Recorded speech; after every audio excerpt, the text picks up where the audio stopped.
ఓం శ్రీరామచంద్ర పరబ్రహ్మణే నమః. ఓం నమో వశిష్ఠ విశ్వామిత్ర వ్యాస వాల్మీకి సుఖాదిభ్యః.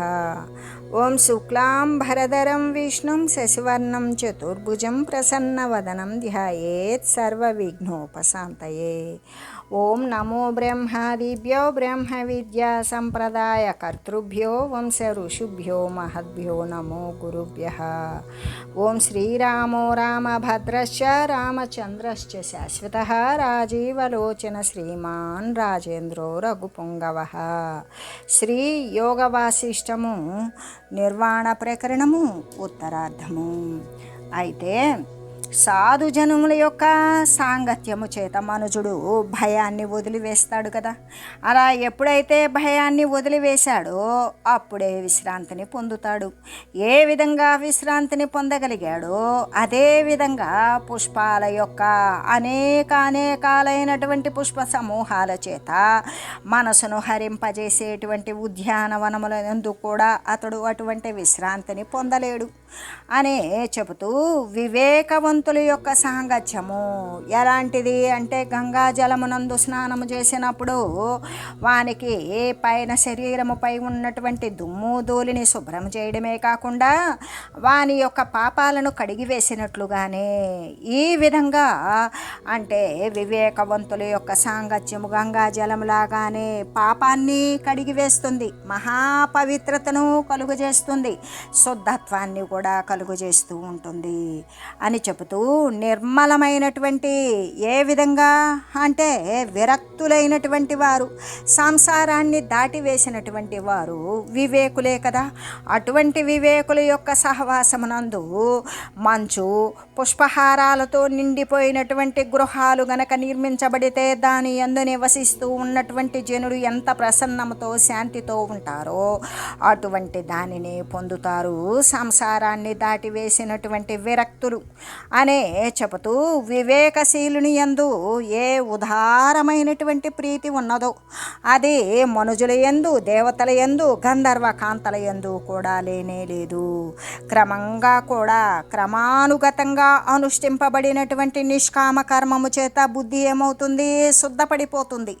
అటువంటి శుద్ధమైనటువంటి బుద్ధి మాలిన్యరహితమైనటువంటి నిర్మలమైన దర్పణములాగానే, దర్పణము ముఖ ప్రతిబింబాన్ని ధరించినట్లుగానే ఈ గురుముఖత అంటే మహనీయుల ద్వారా, గురువుల ద్వారా కూడా వారి యొక్క వాగీంద్రియం ద్వారా ఆ యొక్క బోధ అనబడేటువంటి సుధామృతాన్ని ఎవడైతే శ్రవణము చేస్తాడో అటువంటి దాని ద్వారా శాస్త్రము దాని యొక్క అర్థము తన యందే ధరిస్తూ ఉన్నది అని చెబుతూ మహావనమునందు గొప్ప వనముంది. ఆ వనములో అరటి చెట్టు ఎంత త్వరగా అభివృద్ధి చెందుతుందో అలాగే వివేకముతో కూడుకున్నటువంటి హృదయమునందు శాస్త్రార్థము అనేటువంటి రసము చేత అది శోభితమై ఆ శోభితమైనటువంటి ఉత్తమ బుద్ధి మూలము యొక్క విస్తారము చేత ఉన్నత తత్వాన్ని పొందుతూ ఉంటుంది కదా అని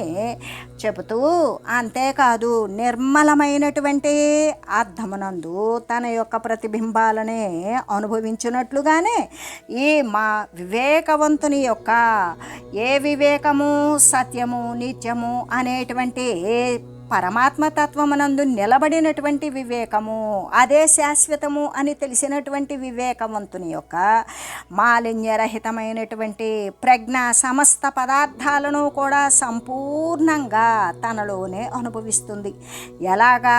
మనోవిలాస మాత్ర రూపాలుగా తనలోనే అనుభవిస్తూ ఉంటుంది అనే చెబుతూ, అంటే సాధుజనుల యొక్క సాంగత్యము చేత శుద్ధమైనటువంటి చిత్తము కలిగిన వాడు ఆధ్యాత్మ శాస్త్రము అనేటువంటి అర్థము చేత శోధన చేస్తాడు.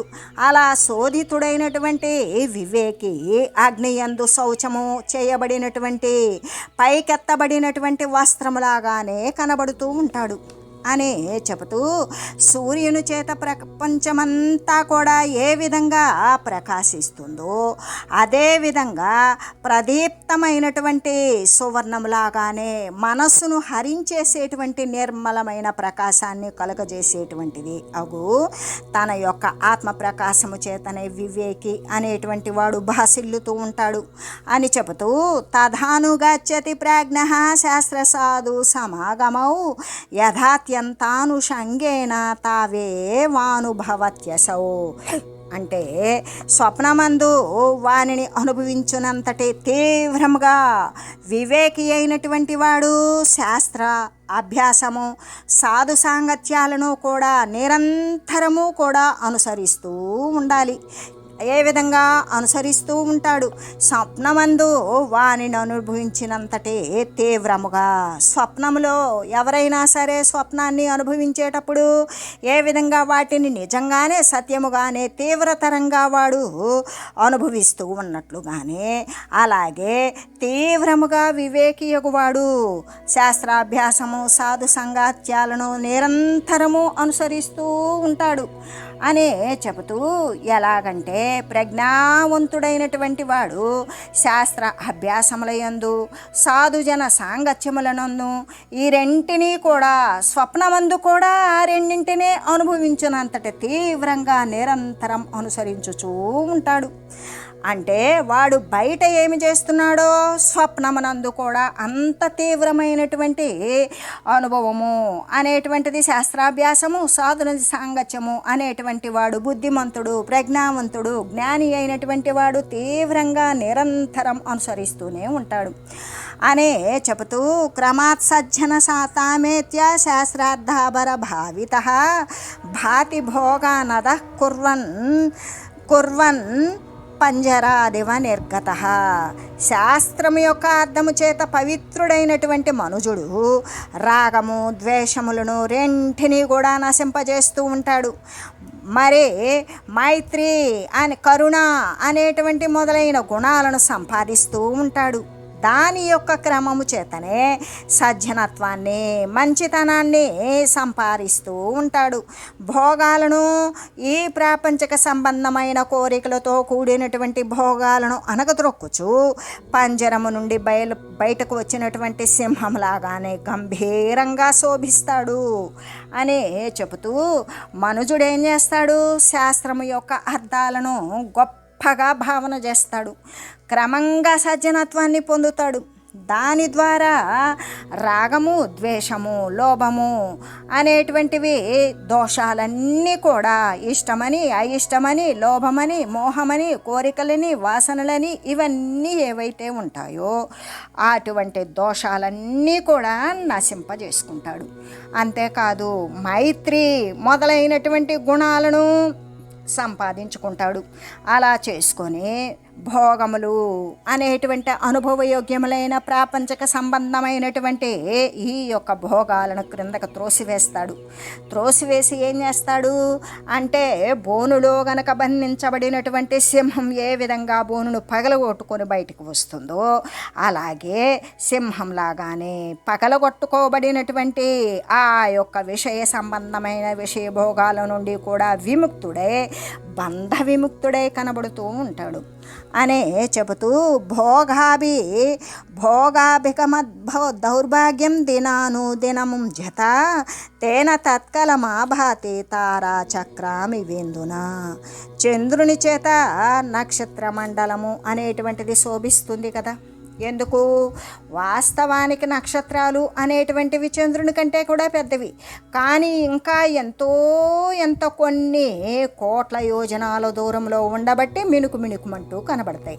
అయితే ఈ తారకలు కూడా దేని చేత కనబడతాయి అంటే చంద్రుని చేతనే ఈ నక్షత్ర మండలం కూడా కనబడుతున్నట్లు అంటే శోభిస్తున్నట్లు చంద్రుని చేత నక్షత్ర మండలానికి మరి అందం వచ్చింది.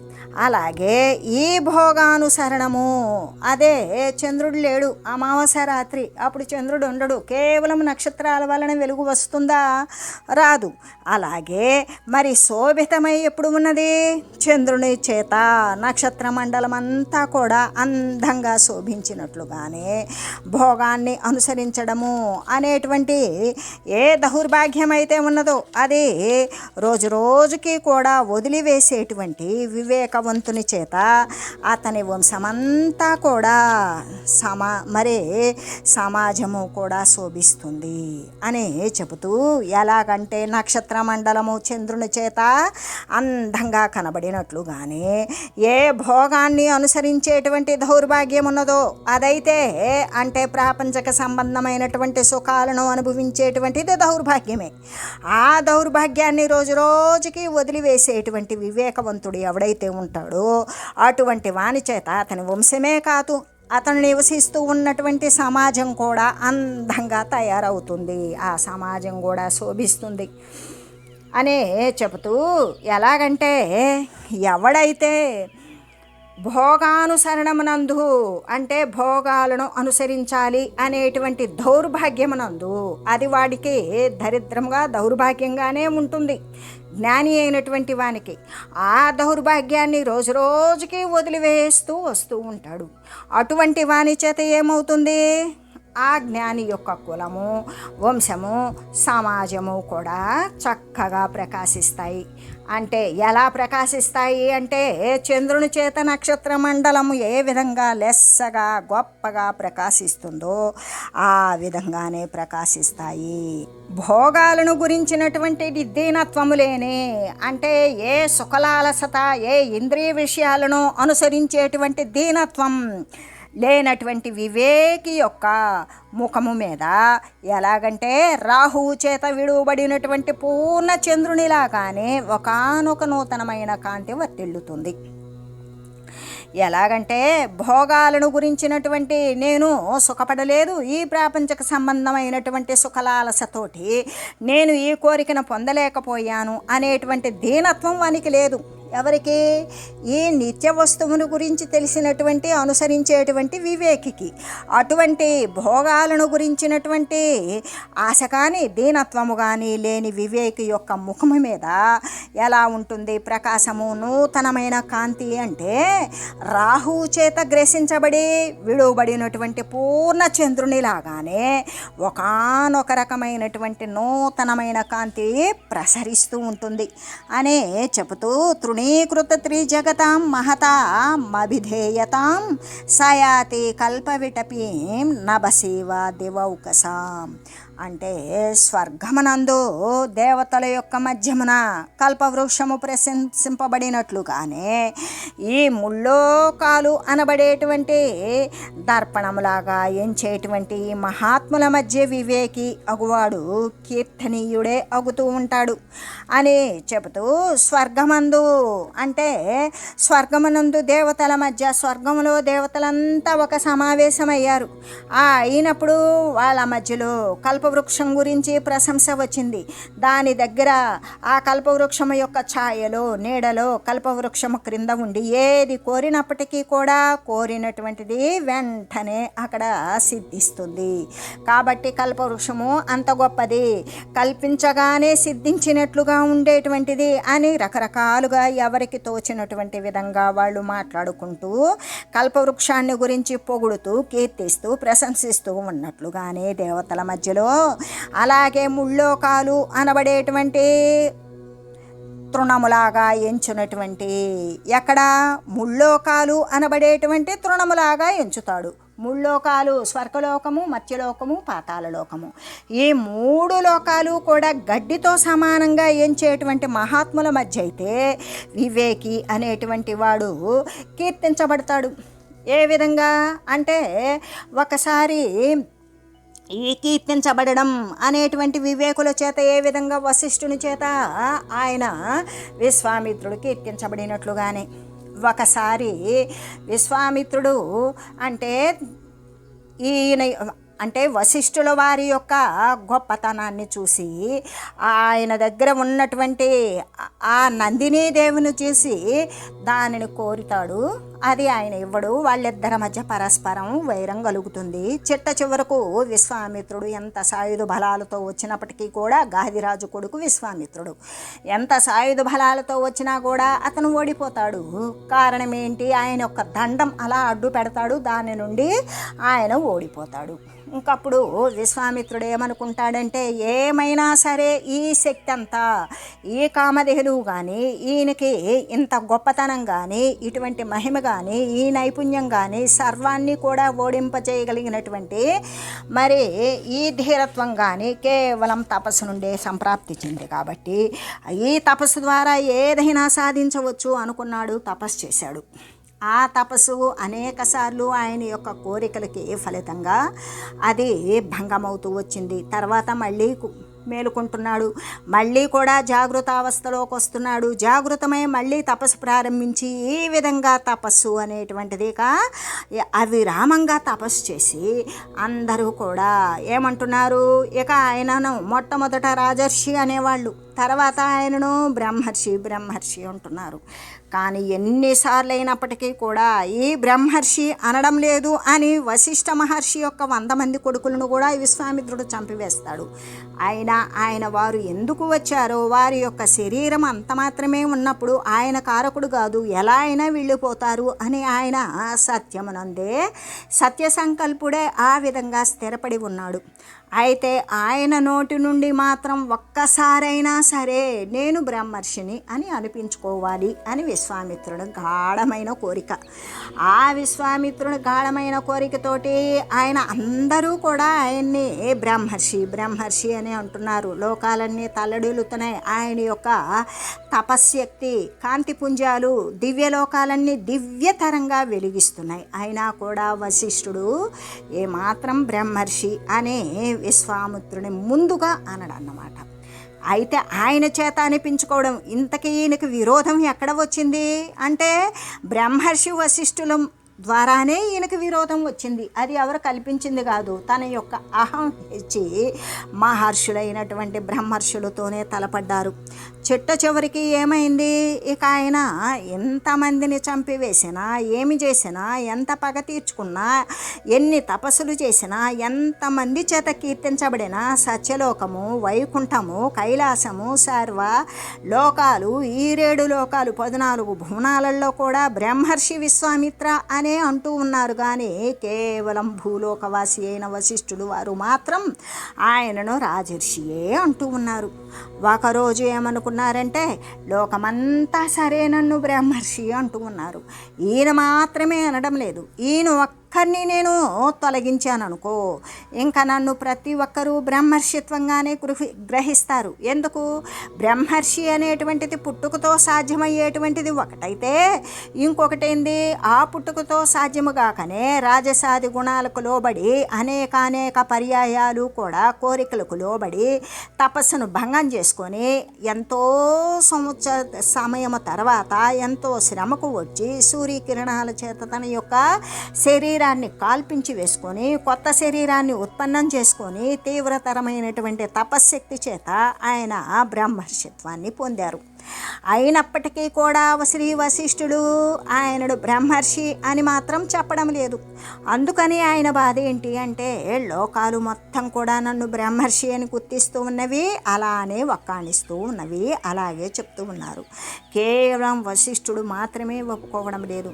కాబట్టి ఈ వశిష్ఠుడిని కనుక లేకుండా చేస్తే జగమంతా నన్ను బ్రహ్మర్షిగానే గుర్తిస్తుంది కదా అని చెప్పి ఒకరోజు రాత్రి ఆ వశిష్ఠుడిని చంపివేయాలి, ఆయన్ని అడ్డు తొలగించుకోవాలి. అలా అడ్డు తొలగించుకుంటే నాకు ఇంకెవ్వరూ అడ్డు లేరు, నేను బ్రహ్మర్షిగా చలామణి అవుతాను అనుకున్నాడు.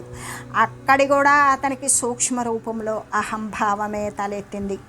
అప్పుడు ఆయన ఏం చేశారు, తన యొక్క బ్రహ్మర్షి అని పిలిపించుకునేటువంటి కారణము చేత, ఆ నెపము చేత శ్రీ వశిష్ఠులని ఎలా అయినా అంతమొందించాలి అనుకున్నారు. తన యొక్క అహంభావము సూక్ష్మ రూపంలో సర్వము వ్యాపించి ఉన్నది. ఆయన చేసినటువంటి తపస్సు అంతకంటే మిక్కిలి ప్రకాశిస్తూ ఉన్నది. ఆ విధంగా ఆయన యొక్క తపోసంపన్నతతోటి విరాజిల్లేటువంటి ఆ ప్రకంపనలు నలుదిక్కులా కూడా, అష్టదిక్కులా కూడా, దశదిక్కులా కూడా విరజిమ్మబడుతూ ఉన్నవి. అయినా కూడా ఆయనలో ఒక చిన్నపాటి పంతం ఏంటది?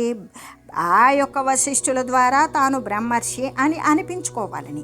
కానీ ఆయన అనడం లేదు. ఈయన వినలేకపోతున్నాడు. ఆయన నోటి ద్వారా ఏది వినాలనుకున్నాడో అది వినలేకపోతూ ఉన్నాడు. ఆ వినలేకపోవడం వల్ల భరించలేకపోయాడు. ఆయనని అడ్డు తప్పించుకోవాలి అనుకున్నాడు. అనుకొని ఒకరోజు సాయంత్రం, అంటే సంధ్యా సమయం దాటిపోయింది. నిశి అంటే చీకటి ప్రారంభమైంది. ఆ ప్రారంభమైనప్పుడు ఇకప్పుడు ఆ చీకటి మాటన విశ్వామిత్రుడు వశిష్ఠులు వారి యొక్క కుటీరానికి దగ్గరలో వచ్చాడు. వచ్చి ఆ కుటీరానికి సమీపంలో ఉన్నటువంటి ఒక పెద్ద బండరాయి ఉన్నది. ఆ రాతి వెనక దాగి ఉన్నాడు. ఎందుకు? అర్ధరాత్రి సమయం దాటిన తర్వాత వశిష్ఠుల్ని చంపివేయాలి అనేటువంటి భావన చేత ఉన్నాడు ఆయన.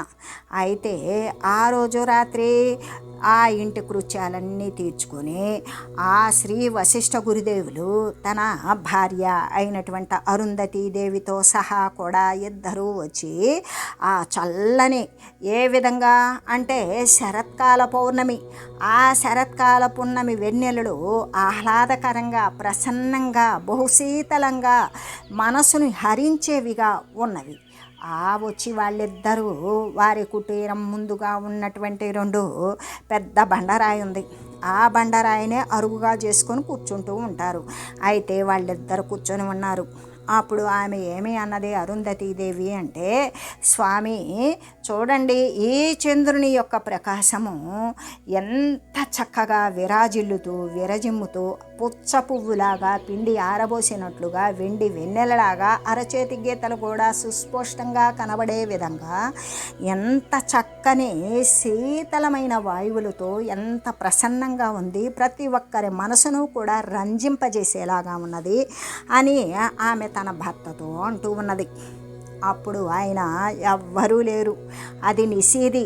దాదాపుగా అర్ధరాత్రానికి ముందు సమయంలో ఆయన తన భార్యతో ఎలా అంటూ ఉన్నాడు, దేవి నీవు ఈ యొక్క చంద్రుని యొక్క, చంద్రగ్రహం యొక్క శీతల కాంతిని, వెన్నెలను, ఈ యొక్క అమృతంతో పోలినటువంటి ఈ సస్యాలు పండించేటువంటి అమృత సారాన్ని వర్షించేటువంటి ఆ సుధాకరుణ్ణి, ఆయన ప్రసరింపజేసేటువంటి వెన్నెలను ఇలా నీవు పొగుడుతూ ఉన్నావు. కానీ ఇంతకంటే కూడా ఎక్కువగా మరి విశ్వామిత్రుని యొక్క ఖ్యాతి, బ్రహ్మర్షిత్వము, దిగంతాలు కూడా, దిక్కులే కాదు దిక్కుల యొక్క అంతాలకు 3 లోకాలను కూడా కదిలింపజేస్తుంది. దేవి నీకు తెలియడం లేదు, విశ్వామిత్రుడు ఎంత భక్తి శ్రద్ధలతోటి విరక్తి జనితమైనటువంటి విషయాలు మొత్తం కూడా ఆవలికి నెట్టి ఆ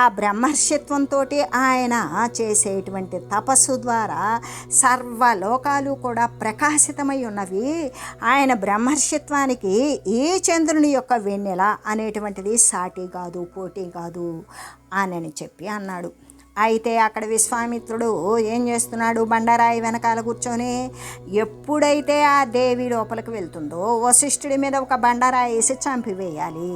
అప్పుడు తన బ్రహ్మర్షిత్వము అనేటువంటిది లోకంలో ఉన్నటువంటి వారంతా గుర్తిస్తారు అని తాను బ్రహ్మహత్యా పాతకానికే తయారయ్యాడు. ఎందుకు? తాను అనుకున్నటువంటి కోరిక నెరవేరడం కోసం. తనలో ఉన్నటువంటి బ్రహ్మర్షిత్వము అనేటువంటి అహం సంకల్పం ఉన్నది కదా, దాన్ని నెరవేర్చుకునే నిమిత్తం ఏం చేశాడు? చిట్ట చివరకు బ్రహ్మహత్యా పాతకానికే సిద్ధపడ్డాడు. అంటే ఎప్పుడైతే ఆ వశిష్ఠ మహర్షి యొక్క ఆ వాగీంద్రియం ద్వారా వెలువడినటువంటి విశ్వామిత్రుని యొక్క బ్రహ్మర్షిత్వ ప్రశంస అనేటువంటిది విశ్వామిత్రుడి చెవునికి సోకిందో ఆయన నిలువెల్లా కంపించిపోయాడు. ఒక్క క్షణంలో ఎంత ఘోరము జరగబోయేది, నేను ఎంత అవివేకిని.